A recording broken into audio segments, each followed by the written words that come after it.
नमस्कार दोस्तों, श्रेष्ठ एकेडमी में आप सभी का स्वागत है। एनएमडीसी के द्वारा जॉब नोटिफिकेशन रिलीज़ किया गया है 22 मई 2025 को और एम्प्लॉयमेंट नोटिफिकेशन नंबर है 3/2025। अलग अलग जगह पे इनका जो रिक्वायरमेंट है जॉब का नोटिफिकेशन का वह रिलीज़ किया गया। बीआईओएम किरंदुल कॉम्प्लेक्स में बहुत सारे पोस्ट हैं, बीआईओएम बचेली कॉम्प्लेक्स में भी पोस्ट हैं और साथ ही साथ दोनी मलाई कॉम्प्लेक्स में भी इनका रिक्रूटमेंट जो कि नॉट जॉब नोटिफिकेशन रिलीज़ किया गया है। जैसा कि देख सकते हैं पोस्ट का नाम है फील्ड अटेंडेंट, जिसकी क्वालिफिकेशन मांगी गई है मिडिल पास और आईटीआई और 10th वाले यहाँ फिल कर सकते हैं। इसका जो मोड ऑफ टेस्ट होगा एग्ज़ाम का ओएमआर बेस्ड, यानी ऑप्टिकल मार्क रिकॉग्नाइजेशन के आधार पर। सेकेंड लेवल टेस्ट होगा फिजिकल एबिलिटी टेस्ट। बाकी सीरियल नंबर 2 से 10 तक के लिए अलग अलग क्वालिफिकेशन है, कंप्यूटर बेस्ड टेस्ट और trade test. CBT computer based test के आधार पर इसका चयनित किया जाएगा। हालांकि स्थानीय लोगों के द्वारा मांग की गई है एनएमडीसी के सामने कि ओएमआर बेस्ड के आधार पर एग्ज़ाम कंडक्ट कराया जाए। अब आपको बस तैयारी करना है, वो जिस पे भी किया जाए, जैसे ओएमआर हो या सीबीटी हो, वो अपडेट किया जाएगा एनएमडीसी के द्वारा। आगे बढ़ते हैं। जो कि क्वालिफिकेशन के हिसाब से अलग सब्जेक्ट के हिसाब से और रखा गया एग्ज़ाम। सीरियल नंबर 1 और उसके जो पोस्ट हैं फील्ड अटेंडेंट, उसके लिए कुल 100 अंक का एग्ज़ाम होना है, जिसमें से 70 अंक के जीके और 30 का मैथ्स रीजनिंग होगा। साथ ही साथ जो सीरियल नंबर 2 से 10 तक था अलग अलग पोस्ट, तो सब्जेक्ट के हिसाब से जो जिस सब्जेक्ट पे जिसका स्पेसिफिकेशन है और जिन्होंने फॉर्म फिल किया है उनको 30 अंकों का तैयारी करना होगा अपने सब्जेक्ट के अनुसार। साथ ही साथ 70 अंकों का यहाँ पे जिसमें मिश्रण है जीके 50 और मैथ्स रीजनिंग 20 नंबर का। तो जो जीके और रीजनिंग है 19-20 का फ़र्क है, परंतु आना उतना ही है, आपको पढ़ना पड़ेगा डिटेल में। बाकी 30 नंबर जो अलग से इनका है वो सब्जेक्ट वाले अपना तैयारी करेंगे। तो मैं आपको कुल 100 अंकों का तैयारी कराऊंगा, जिसमें से दोनों सेक्शन का हो जाएगा, जीके और रीजनिंग एबिलिटी। बाकी 30 नंबर जो अब सब्जेक्ट वाले हैं उनको अपने सब्जेक्ट के एमसीक्यू पर प्रैक्टिस करना होगा। आगे बढ़ते हैं। एनएमडीसी के द्वारा यह जॉब नोटिफिकेशन रिलीज़ किया गया है, तो जाहिर सी बात है कि आपको एनएमडीसी का जो डिटेल है पूरा बेसिक से अच्छा से पढ़ना होगा, एक एक पॉइंट को अच्छे से याद करना होगा कि इसकी स्थापना कब हुई, ये किस क्षेत्र में काम करती है, इसके जो ब्रांचेस है यानी यूनिट्स कहाँ कहाँ पूरे भारत या विश्व भर में कहाँ स्थापित किए गए हैं एनएमडीसी के द्वारा, उनके यूनिट्स यानी उनके कंपनी कहाँ कहाँ पर है। साथ ही साथ यह एग्ज़ाम छत्तीसगढ़ में और कर्नाटका में भी हो रहा है। तो छत्तीसगढ़ वाले जो अप्लाई कर रहे हैं दक्षिण बस्तर दंतेवाड़ा, तो उनको दंतेवाड़ा के बारे में क्लियर नॉलेज होना चाहिए, स्थानीय जो भाषा है या फिर जो कि इनका ज़िलों के बारे में अच्छे से पता होना चाहिए कि आसपास के ज़िले कौन से हैं, या फिर अंतर्राज्यीय यानी राज्यों के बारे में जानना होगा। साथ ही साथ छत्तीसगढ़ की कैपिटल के बारे में अच्छे से जानना होगा, इसका जो यहाँ पे क्या क्या जो मेन है उसको हम पढ़ेंगे, मंत्रियों के बारे में पढ़ना पड़ेगा। और छत्तीसगढ़ की जो प्रमुख खनिज है आयरन, साथ ही साथ अन्य खनिजों के बारे में भी जानना पड़ेगा कि आयरन का प्रतिशत कितना है और बाकी खनिज कौन कौन से हैं जो छत्तीसगढ़ में पाए जाते हैं। तो ऐसा हम एक प्लान के साथ जाएंगे कि क्या पढ़ना है, कैसे कैसे पढ़ना है। मैं आपको बताऊंगा पहले एनएमडीसी के बारे में, उसके बाद एनएमडीसी का इतिहास बताऊंगा, हिस्ट्री, उसके बाद छत्तीसगढ़ के बारे में पढ़ेंगे, उसके खनिजों के बारे में पढ़ेंगे, साथ ही साथ यहाँ की जो बोली है, क्योंकि ये दंतेवाड़ा जो है आसपास दक्षिण बस्तर, इसको ये ये जो क्षेत्र है दक्षिण बस्तर दंतेवाड़ा के अंतर्गत आता है। तो दंतेवाड़ा के अंतर्गत आएगा, जो दंतेवाड़ा जिला है दक्षिण बस्तर दंतेवाड़ा के अंतर्गत आता है। यहाँ पे जो स्थानीय भाषा है वो है गोंडी। तो दक्षिण बस्तर दंतेवाड़ा में जो भाषा बोली जाती है उसका भी आपको थोड़ा सा ज्ञान होना ज़रूरी है, और साथ ही साथ जो यहाँ पे हल्बी भी बोली जाती है। तो कुछ इन भाषाओं का थोड़ा बहुत ज्ञान जो वहाँ पे लोकल लोग यूज़ करते हैं। और लास्ट में हम पढ़ेंगे स्पेशल जो भी करंट अफेयर्स जो एनएमडी से संबंधित है उसको भी हम कवर करेंगे, क्योंकि बोला है जीके। उसके बाद हम मैथ्स और रीजनिंग स्टार्ट करेंगे। तो स्टार्ट करते हैं एनएमडीसी के बारे में, उसके बाद मैं आपको पढ़ाऊंगा इसका इतिहास और छत्तीसगढ़ के बारे में। एनएमडीसी स्टार्ट करते हैं। इसकी जो स्थापना की गई थी 1958 में इसकी स्थापना की गई थी। किसकी? नेशनल मिनरल डेवलपमेंट कॉरपोरेशन की स्थापना कब हुई थी एनएमडीसी की? National mineral development corporation. आप इसका फुल फॉर्म ज़रूर याद कर लीजिए, शायद एग्ज़ाम में पूछे फील्ड अटेंडेंट वालों के लिए, या फिर इसके स्पेलिंग पे गौर करेंगे थोड़ा बहुत स्पेलिंग में यहाँ पे चेंजेस करके आपको पूछ सकता है एग्ज़ाम में, थोड़ा गलत कर देगा कहीं पे, थोड़ा सा स्पेलिंग को आप ध्यान रखेंगे कि इस नेशनल मिनरल डेवलपमेंट कॉर्पोरेशन का स्पेलिंग क्या है। 1958 में इसकी शुरुआत की गई थी इस कंपनी की। इस कंपनी का जो हेडक्वार्टर है वो हैदराबाद में इसका हेडक्वार्टर है, हैदराबाद इसका मुख्यालय है। और इसके जो देखो, किसी भी कंपनी का एक बोर्ड ऑफ डायरेक्टर यानी जो भी हेड होता है किसी न किसी कंपनी का, जैसे घर का कोई मुखिया होता है, उसी तरह एनएमडीसी कंपनी का भी कोई ना कोई ज़रूर मुखिया है, यानी कोई ना कोई हेड है जो उसके पूरा कंट्रोल करता है, यानी पूरा चीज़ें को ध्यान रखता है, कंपनी जो कैसे चल रहा है, क्या लॉस लाना है, कुछ भी लाना है, या फिर कोई भी किसी भी चीज़ को इम्प्लीमेंट करना है, तो मुखिया के ही आदेश पर किया जाता है, यानी इसका कोई ना कोई हेड है। इस हेड को कहा जाता है डायरेक्टर, तो सीएमडी कहा जाता है, चेयरमैन मैनेजिंग डायरेक्टर के नाम से जाना जाता है सीएमडी। तो एनएमडीसी के सीएमडी है अमित मुखर्जी जी।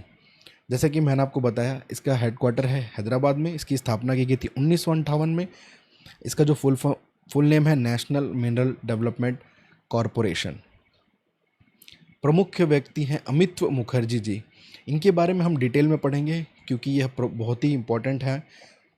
इनका बहुत बड़ा योगदान है। 2023 में ये एज अ एडिशनल चार्ज के रूप में इन्होंने पद को संभाला था। चेयरमैन कम मैनेजिंग डायरेक्टर बने 2025 में। तो मैं आपको बताऊंगा इसमें डिफरेंस क्या है एडिशनल चार्ज और चेयरमैन मैनेजिंग डायरेक्टर में।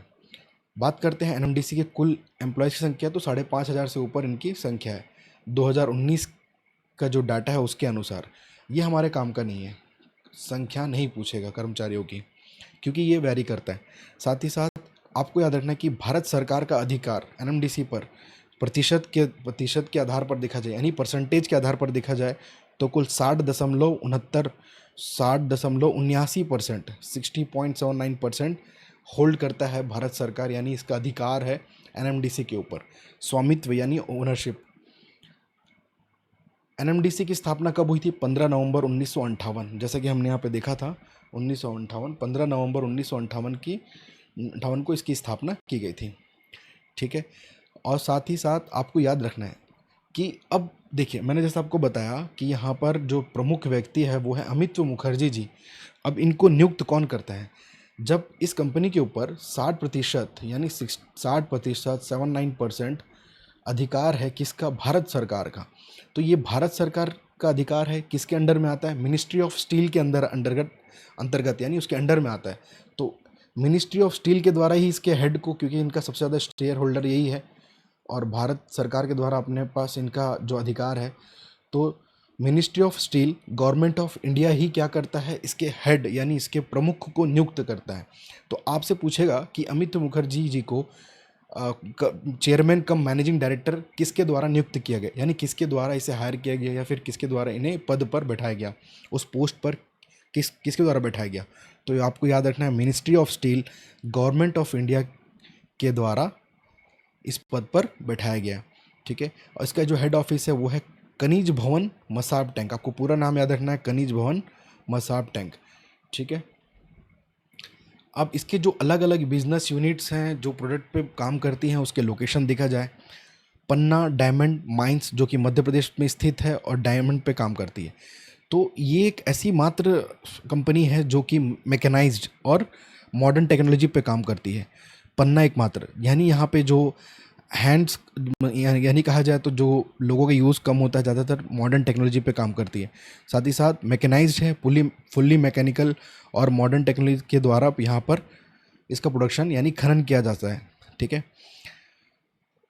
और कोल माइंस जो कि झारखंड में है, साथ ही साथ special purpose vehicle steel SPV and mining JV. ठीक है। Jharkhand steel Nagarnar plant, Bacheli Kirandul iron और स्पॉन्ज पालोंचा जो कि तेलंगाना में स्थित है। दोनीमलाई कॉम्प्लेक्स आयरन कर्नाटका पे 2 है आपका दोनीमलाई स्टील पैलेट प्लांट। तो इसके अलग अलग ब्रांचेस हैं। साथ ही साथ वर्ल्ड में देखा जाए तो पर्थ ऑस्ट्रेलिया और मोजाम्बिक। तो यहाँ पे आपको एनएमडीसी ने इतना विस्तार किया है। अब देखिए, जो अमित मुखर्जी जी हैं वो इसलिए इम्पोर्टेंट है कि उन्हीं के टेन्योर में, उन्हीं के कार्यकाल में लेगेसी आयरन ओर लिमिटेड जो कि पर्थ ऑस्ट्रेलिया में इसका शुरुआत हुआ। ठीक है। और international coal ventures private limited जो कि मोजाम्बिक में इस पे भी काम चल रहा है। यह है ऑस्ट्रेलिया। ऑस्ट्रेलिया में पर्थ, साथ ही साथ यहाँ पे इस मैप में देखेंगे आप मोजाम्बिक और इंडिया। इन अलग अलग, ये देख सकते हैं एक ट्रायंगल बना लेते हैं। यहाँ पे इस ट्रायंगल के एक कोने में हर जगह, यहाँ पे इंडिया पे एनएमडीसी है, यहाँ पर एनएमडीसी है और यहाँ पर एनएमडीसी ने विस्तार किया है वर्ल्ड वाइड। एनएमडीसी एक नवरत्न कंपनी है, यह तो सभी को पता होगा, जो कि पब्लिक सेक्टर एंटरप्राइज किसके अंडर आता है, मिनिस्ट्री ऑफ स्टील। मैंने जैसे आपको बताया, ministry of steel government of India के द्वारा ही इसके प्रमुख को नियुक्त किया जाता है। और एनएमडीसी जो है 6th largest producer of iron ore in India. तो यह क्या है, एक 6th largest producer of iron ore, sorry single largest producer of iron ore in India. और पूरे वर्ल्ड में बात की जाए तो 6th largest iron ore producer in India. इसका जो हेड ऑफिस है वो हैदराबाद में है। छत्तीसगढ़, कर्नाटक, झारखंड, मध्य प्रदेश, अलग अलग क्षेत्रों में इन्होंने विस्तार करके रखा है अपना कंपनी को। अब जैसा कि मैंने आपको बताया था कि ओनली मैकेनाइज्ड डायमंड माइन कहाँ पर है, आपसे एग्जाम में पूछा जा सकता है। यानी यहाँ पे सबसे ज़्यादा मॉडर्न टेक्नोलॉजी का यूज़ किया जाता है फॉर माइनिंग ऑपरेशन। ठीक है, ज़्यादा लेबर पर आधार नहीं होते, यानी लेबर्स पे ज़्यादा आधार नहीं होते, सीधा मॉडर्न टेक्नोलॉजी, जो भी मशीन्स हैं टेक्नोलॉजी वाले नए नए, उनका उपयोग करके यहाँ पे उत्खनन किया जाता है। भारत की एकमात्र यंत्रीकृत हीरा खदान कहाँ पर है, आपसे पूछा जाए तो आपको याद रखना है पन्ना, जो कि मध्य प्रदेश डायमंड। एकमात्र ऐसी हीरा खदान जहाँ खनन का कार्य मशीनों और आधुनिक तकनीक की मदद से किया जाता है। देखो, जितने भी प्लांट्स हैं, यूनिट्स हैं, वहाँ पे मोस्ट ऑफ द टाइम क्या होता है, लेबर्स का यूज़ किया जाता है प्रोडक्शन में, कोई भी चीज़ों में ज़्यादातर होते हैं एम्प्लॉयज़। परंतु एक ऐसा ही कंपनी है एनएमडीसी का, जहाँ पर मशीन्स और मॉडर्न टेक्नोलॉजी का यूज़ किया जाता है। तो आपको एग्ज़ाम में ज़रूर यहाँ से कुछ ना कुछ पूछा जा सकता है। ये अलग अलग लोकेशन है भारत के, जो सब्सिडरीज जम्मू एंड कश्मीर में आपको देखने को मिलता है, छत्तीसगढ़ में है, आपके मध्य प्रदेश में है, तेलंगाना में है, कर्नाटक में भी आपको देखने को मिलता है। तो इन्होंने अलग अलग जगह पे अपनी सहायक कंपनी को का निर्माण करके रखा है, जहाँ पे कुछ ना कुछ प्रोडक्शन होता है। जैसे आप तेलंगाना चले जाएंगे तो पालंचा में आपको देखने को मिलेगा, जहाँ पे देखिए स्पॉन्ज आयरन ईट पालंचा, नगरलैंड प्लांट जगदलपुर, ठीक है, बचेली किरंदुल में आयरन देखने को मिलता है। स्टील और स्पॉन्ज देखने को पूछा जाए तो कहाँ देखने को मिलता है, जगदलपुर और पालंचा में देखने को मिलता है। अदर मिनरल प्रोजेक्ट की बात की जाए तो डायमंड माइनिंग प्रोजेक्ट पन्ना, मैंने अभी बताया आपको, जो कि मैकेनाइज्ड और मॉडर्न टेक्नोलॉजी, जो एकमात्र ऐसी खनन का जो कारखाना बोल सकते, कहाँ पर है, पन्ना में है। ठीक है, ऐसे ही अर्की लाइमस्टोन प्रोजेक्ट, अर्की, लालापुर। तो ऐसे ऐसे अलग अलग जगह पे इनकी सहायक कंपनियों को स्थापित किया गया है एनएमडीसी के द्वारा।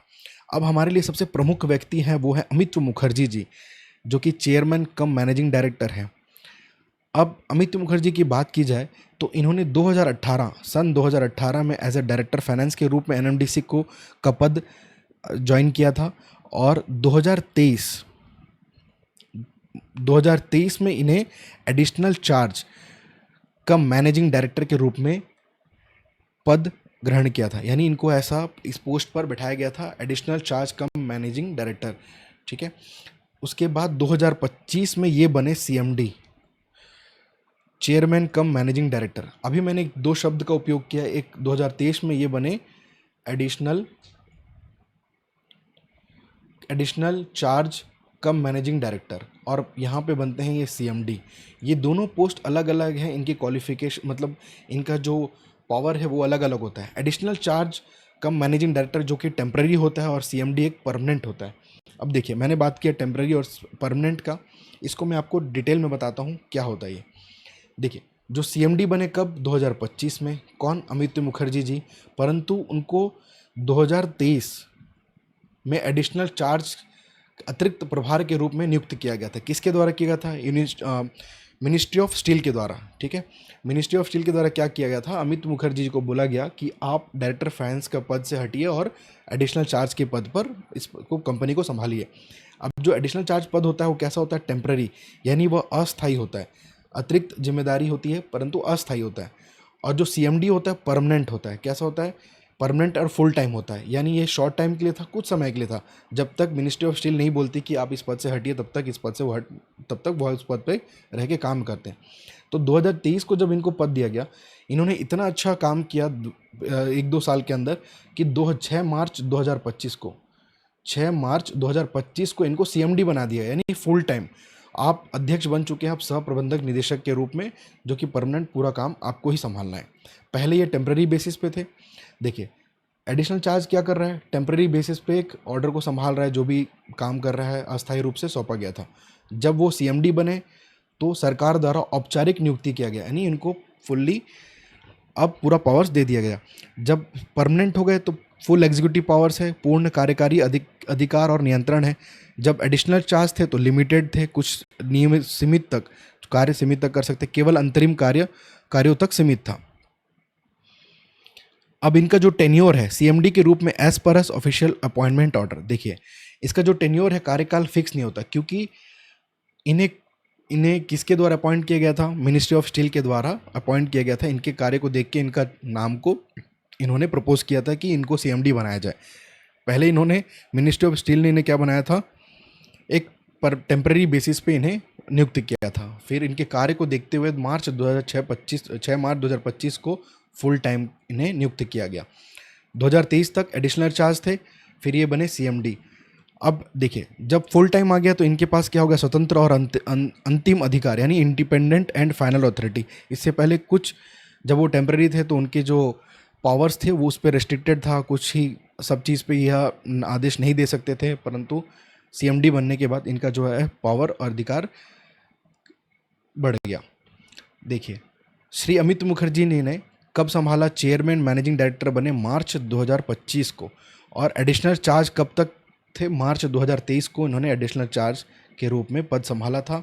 इनके कार्य को देखते हुए इन्हें प्रमोशन मिला। प्रमोशन मिलके कहाँ पहुँचे, सीएमडी के पद पर पहुँचे। उससे पहले क्या थे, एक एडिशनल चार्ज के रूप में नियुक्त किए गए थे। जैसे ही मार्च 2025 को इनका नाम अनाउंस होता है, मार्च 2025 को इनका नाम अनाउंस किया जाता है। और इसके पीछे बहुत बड़ा कारण है, मैं आपको बताऊंगा, क्योंकि एनएमडीसी ने बहुत 45 मिलियन टन का उत्पादन किया फाइनल ईयर 2024 में। तो इन्हें प्रमोशन मिला अच्छे कार्य के लिए, और इनका जो योगदान है कंपनी के प्रति बहुत ही अच्छा सर्वश्रेष्ठ था। मार्च 2023 से क्या थे, अध्यक्ष सह प्रबंधक निदेशक। ठीक है, तो यहाँ पे आपको अच्छे से याद रखना है कि एडिशनल चार्ज और सीएमडी में क्या फ़र्क होता है। मैंने आपको यहाँ क्लियर बताया है।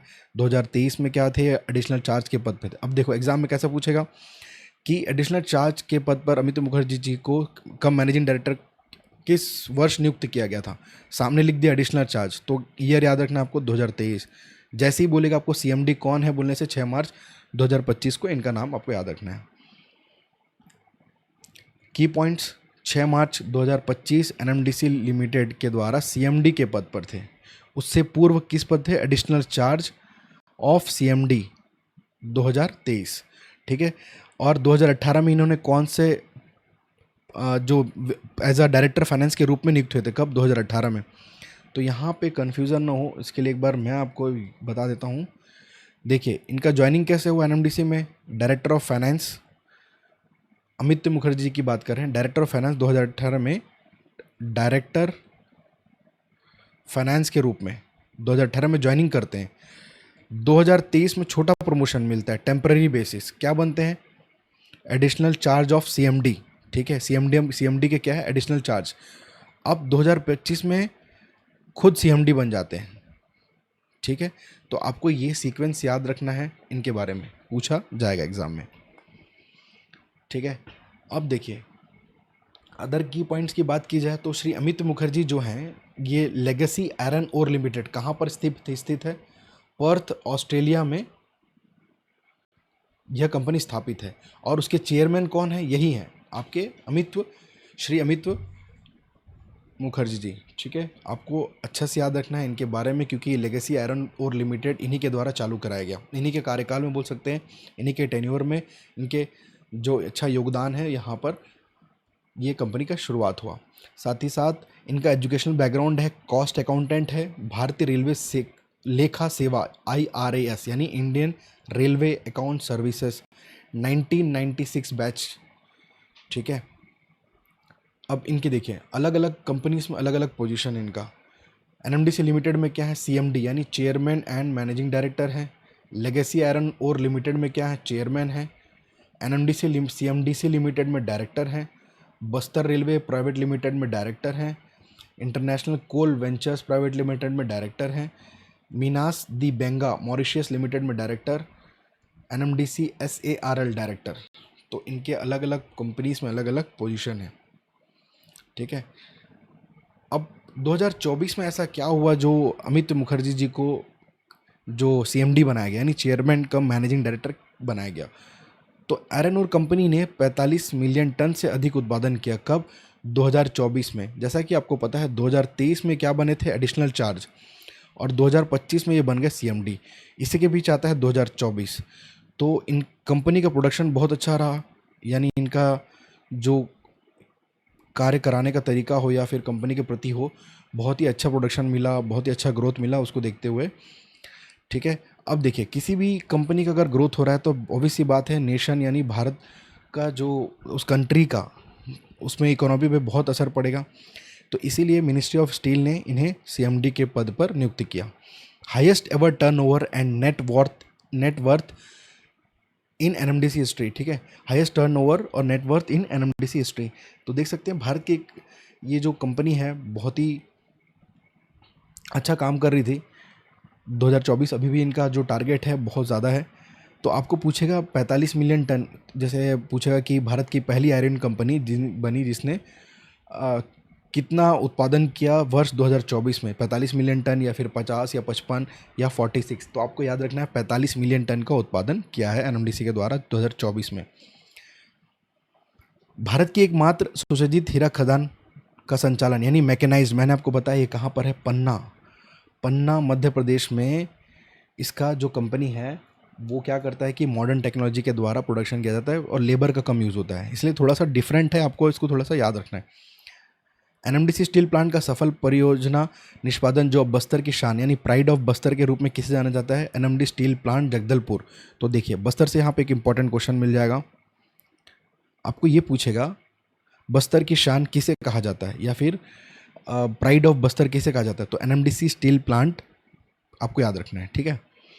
ऑस्ट्रेलिया में एक स्वर्ण खदान गोल्ड माइनिंग की शुरुआत किनके कार्यकाल में हुई, जो श्री अमित मुखर्जी जी के कार्यकाल में हुई है। कंपनी के लिए अंतर्राष्ट्रीय विस्तार परियोजना ग्लोबल एक्सपेंशन ब्लूप्रिंट तैयार किसने किया है, ये मेजर अचीवमेंट्स हैं अमित मुखर्जी जी के, ठीक है। और इन्होंने डिजिटल और टेक्निकल इंफ्रास्ट्रक्चर को अडॉप्ट किया, ठीक है, टू मॉडर्नाइज ऑपरेशंस। इसके ऊपर हम अभी एमसीक्यू प्रैक्टिस करेंगे जो आपके एग्जाम में आ सकते हैं। सबसे पहला क्वेश्चन है, श्री अमित मुखर्जी जी एनएमडीसी लिमिटेड के अध्यक्ष सह प्रबंध निदेशक का पद कब संभाला, ठीक है। आपको देखो अभी पूछ रहा है सीएमडी ऑफ एनएमडीसी लिमिटेड, आपको याद रखना है यहाँ पूछा है सीएमडी कब बने, वो 6 मार्च 2025 को बने। 2023 में क्या थे वो, एडिशनल चार्ज ऑफ सीएमडी, यानी एडिशनल चार्ज ऑफ सीएमडी कब थे, 2023 में। इनको प्रमोशन मिला, 25 में बन गए सीएमडी। तो आंसर क्या होगा, 6 मार्च 2025 आंसर होगा। एनएमडीसी स्टील लिमिटेड के सीएमडी के रूप में अमिताभ मुखर्जी की नियुक्ति किस आदेश के तहत हुई, ये अमित्व होगा, अमिताभ नहीं है, Amitva. Under which order was he appointed CMD of NMD. देखो सीएमडी एनएमडीसी स्टील का जो है सीएमडी किसके द्वारा नियुक्त किया गया, यहाँ पर पूछा जा रहा है, ठीक है। कौन किया था, मिनिस्ट्री ऑफ स्टील ऑर्डर के द्वारा इसे नियुक्त किया। देखिए यहाँ पे माइंस लिखा है, आप गलती से क्या कर देंगे, क्योंकि एनएमडीसी माइंस से संबंधित है बोल के आप क्या कर देंगे, माइंस का आंसर ले लेंगे, परंतु यहाँ पे आंसर होगा मिनिस्ट्री ऑफ स्टील ऑर्डर के द्वारा सीएमडी नियुक्त किया गया एनएमडीसी लिमिटेड का, ठीक है। एनएमडीसी में उन्होंने सबसे पहले किस पद कार्य को संभाला, यानी what was Shri Mukherjee first position at NMDC. तो आप यहाँ पे थोड़ा सा करेक्शन रहेगा क्वेश्चन का, श्री मुखर्जी ने पहले किस पद जो एनएमडीसी में किस पद से कार्यभार संभाला था, तो वो सबसे पहले क्या संभाला था, डायरेक्टर ऑफ फाइनेंस के रूप में उन्होंने ज्वाइनिंग किया था, आपको ऐसा याद रखना है। In which year did Shri Mukherjee join Indian railway account services. Amit Mukherjee किस वर्ष भारतीय रेलवे लेखा सेवा IRAS से जुड़े थे, तो 1996। यहाँ पे मैंने आपको बताया था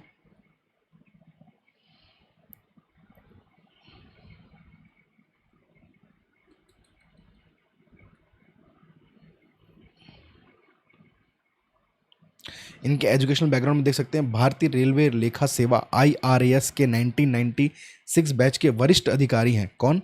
अमित मुखर्जी जी। तो आपको एग्जाम यही पूछ रहा है कि अमित मुखर्जी किस वर्ष भारतीय रेलवे लेखा सेवा से जुड़े थे? किस वर्ष जुड़े थे? 1996 के वरिष्ठ अधिकारी थे। तो आपको ये याद रखना है। अगला क्वेश्चन, एनएमडीसी ने श्री अमित मुखर्जी के नेतृत्व में, यहाँ पे थोड़ा सा करेक्शन है क्वेश्चन का, एनएमडीसी ने अमित मुखर्जी के नेतृत्व में फाइनेंशियल ईयर 2024 में कितना लौह अयस्क उत्पादन किया? यानी under his leadership what was the iron ore output of NMDC in financial year 2024? तो यहाँ पे आंसर क्या होगा? 45 मिलियन टन। ठीक है, 2024 में 45 मिलियन टन का उत्पादन हुआ, तभी जाके वो 2025 में 6 मार्च 2025 को क्या बने? CMD के रूप में नियुक्त किए गए। Shri Amit Mukherjee is the chairman of which international mining project? तो यहाँ पे जो अमिताभ है, याद रखेंगे, वो अमित मुखर्जी जी किस अंतर्राष्ट्रीय परियोजना के अध्यक्ष हैं?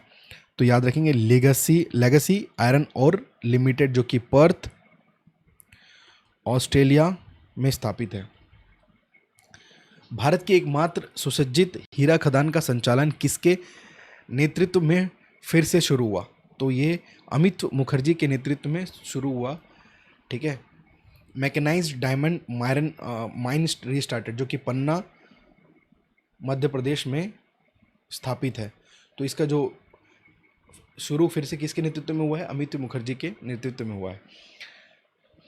Shri Amit Mukherjee is the chairman of which international mining project? यहाँ पे क्वेश्चन रिपीट हुआ है। Legacy iron ore limited, Perth Australia में जो स्थापित है, उसके कौन है ये अध्यक्ष हैं? एनएमडीसी का कितना प्रतिशत हिस्सा भारत सरकार के पास है? भारत सरकार पर कितना हिस्सा है? 60.79% भारत सरकार के पास है। एनएमडीसी की स्थापना किस वर्ष हुई? 1958 में इसकी स्थापना की गई। 2024 में एनएमडीसी को खनन और खनिजों में CSR के लिए सर्वश्रेष्ठ PSU का सम्मान किस कार्यक्रम में मिला था? तो देखिए, जो CSR होता है, ये कॉर्पोरेट सोशल रेस्पॉन्सिबिलिटी, यानी समाज के प्रति जो इनका उत्तरदायित्व है। ठीक है, तो उसके संदर्भ में इन्हें एक इवेंट में अवार्ड मिला था एनएमडीसी को। तो 2024 में क्या मिला था? किसके द्वारा दिया गया था? ये global CSR excellent and leadership award के द्वारा। देखो, यहाँ आपको याद रखना है, global CSR excellent leadership awards, उसमें एनएमडीसी को 2024 में एक इवेंट में बेस्ट PSU के आधार पर उन्हें मिला था, माइनिंग एंड मिनरल्स में। ठीक है, आपको याद रखना है, ये जो वर्ल्ड कॉर्पोरेट सोशल रेस्पॉन्सिबिलिटी, इसकी जो 2 अक्टूबर 2024 को पहला CSR दिवस मनाने की योजना बनाएगी, और उसी दिन एनएमडीसी को इस अवार्ड से सम्मानित किया गया। कॉर्पोरेट सामाजिक उत्तरदायित्व, यह एक ऐसी अवधारणा है जिसके तहत कंपनियां रहती हैं, अपने व्यावसायिक संचालन में सामाजिक और अन्य उपयोगी चिंताओं को एकत्रित करती है और उनके समाज के प्रति अच्छा कार्य करती है। जो भी माइंस वाले, जो आसपास जहाँ पर भी माइंस, जैसे कि बचेली की रंदुल देख सकते हैं, आसपास स्कूल या कॉलेज या पर्यावरण के क्षेत्र पे अच्छा कार्य करती है, तो उनको यह अवार्ड से सम्मानित किया जाता है। तो आपको बस इतना याद रखना है कि 2024 में global CSR excellent and leadership awards में एनएमडीसी को सम्मानित किया गया था। भारत की एकमात्र यंत्रीकृत हीरा खदान जिसे एनएमडीसी संचालित करता है, कहाँ स्थित है? बात की जा रही है where is India's only mechanised diamond mine operated by NMDC located? तो पन्ना मध्य प्रदेश में। ठीक है, एकमात्र यंत्रीकृत, यानी टोटली ये यहाँ पे जो पन्ना पे है, कैसा है, मॉडर्न टेक्नोलॉजी का यूज़ किया जाता है। ठीक है, यहाँ पे लेस लेबर का यूज़ होता है, ज़्यादा लेबर का यूज़ नहीं होता, पूरे मॉडर्न टेक्नोलॉजी पे काम होता है। कहाँ पर? पन्ना, जहाँ डायमंड का उत्खनन किया जा रहा है। Where is the headquarter of NMDC located? NMDC के हेडक्वार्टर की बात की जा रही है, यह कहाँ पर है? हैदराबाद में। तो उम्मीद करता हूँ आपको सबको समझ में आया होगा। जैसे कि हमने MCQ प्रैक्टिस किया है पहले पार्ट पे, उसी तरह हम एक एक टॉपिक को पढ़ेंगे। इसके बाद मैं आपको एनएमडीसी का इतिहास बताऊंगा। अभी तक ये छोटा सा बेसिक स्टार्ट था, इसके बाद हम छत्तीसगढ़ के बारे में पढ़ेंगे। ये सारा चीज़ मैंने आपको पढ़ाया है, जो वैलिड डाटा है उसके ऊपर मैंने MCQ भी करवाया है। आप इसको अच्छे से प्रैक्टिस कीजिए, यहीं से क्वेश्चन आने हैं और इससे बाहर कुछ नहीं जाएगा। थैंक यू, मिलते हैं नेक्स्ट लेक्चर में।